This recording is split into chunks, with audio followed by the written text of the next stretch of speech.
ബംഗ്ലാദേശിൽ സംഘർഷം വ്യാപിക്കുന്നതിൻ്റെ പശ്ചാത്തലത്തിൽ അതിർത്തികൾ നമ്മൾ സുരക്ഷിതമാക്കിയിട്ട് ഉണ്ട് എങ്കിൽ പോലും ബംഗ്ലാദേശുമായി അതിർത്തി പങ്കിടുന്ന സംസ്ഥാനങ്ങളിൽ ഒന്നാണ് ആസാം. ആസാമിലേക്ക് ഇന്ന് പുലർച്ചെ 1:30 കുറച്ചധികം ബംഗ്ലാദേശികൾ നുഴഞ്ഞു കയറാൻ ശ്രമിച്ചു. കരിംഗഞ്ച് ജില്ലാ അതിർത്തിയുടെ കരിംഗഞ്ച് എന്ന് പറയുന്ന ആ സെക്ടർ ഈ അതിർത്തി പ്രദേശമാണ്. അവിടേക്കാണ് 4 പേർ കടന്നു കയറിയത്. ആ 4 പേരെ പിടികൂടിയിട്ടുണ്ട്. മറ്റുള്ളവരെ തിരിച്ചയച്ചു എന്നാണ് ഇപ്പോൾ ആസാം സർക്കാർ അറിയിക്കുന്നത്. പിടികൂടിയപ്പെട്ടവരിൽ മോദിയൂർ സൈക്ക്, ബുഷിയാർ മുല്ല, ടാനിയ മുല്ല, റീത്ത മുല്ല തുടങ്ങിയവരാണ് പിടിയിലായിരിക്കുന്നത്.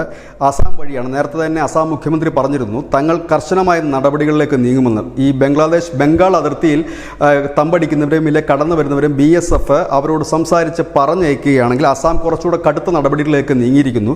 അവിടെ എത്തുന്നവരെ പിടികൂടി തടങ്കലിലേക്ക് മാറ്റുന്ന ഒരു രീതിയിലേക്ക് അവിടെ മാറിയിരിക്കുന്നു. കാരണം ആസാമിൽ നേരത്തെ തന്നെ മുഖ്യമന്ത്രി പറഞ്ഞിരുന്നു അത്തരം നീക്കം നടത്തിക്കഴിഞ്ഞാൽ. കാരണം ആസാമൊക്കെ വളരെ ശ്രദ്ധയോടുകൂടി തന്നെ ഇത്തരം നുഴഞ്ഞുകയറ്റക്കാരെ നേരിടുന്ന സംസ്ഥാനങ്ങളാണ്. മ്യാൻമാറുമായിട്ടൊക്കെ ഉള്ള പ്രശ്നങ്ങൾ അവർ എങ്ങനെയാണ് കൈകാര്യം ചെയ്തതെന്ന് നമുക്ക് അറിയാവുന്നതുമാണ്. ഏതായാലും ഇപ്പോൾ നൽകാൻ കഴിയുന്ന വിവരം അതാണ്. ഇന്ന് പുലർച്ചെ 1:30 ഒരു നുഴഞ്ഞുകയറ്റ ശ്രമം, ഇല്ലെങ്കിൽ കടന്നു കയറാൻ ഒരു ശ്രമം അവിടുത്തെ ബംഗ്ലാദേശികൾ നടത്തിയത്. അതിൽ 4 പേരുടെ പേര് വിവരങ്ങളാണ് ഇപ്പോൾ പുറത്തു വന്നിരിക്കുന്നത്. എത്ര പേർ കസ്റ്റഡിയിലുണ്ടോ എന്ന് അറിവില്ല. ഏതായാലും ആ ഒരു ശ്രമം പരാജയപ്പെടുത്തിയെന്ന് ആസാം സർക്കാർ അറിയിക്കുകയും ചെയ്തു. News desk news Malayalam.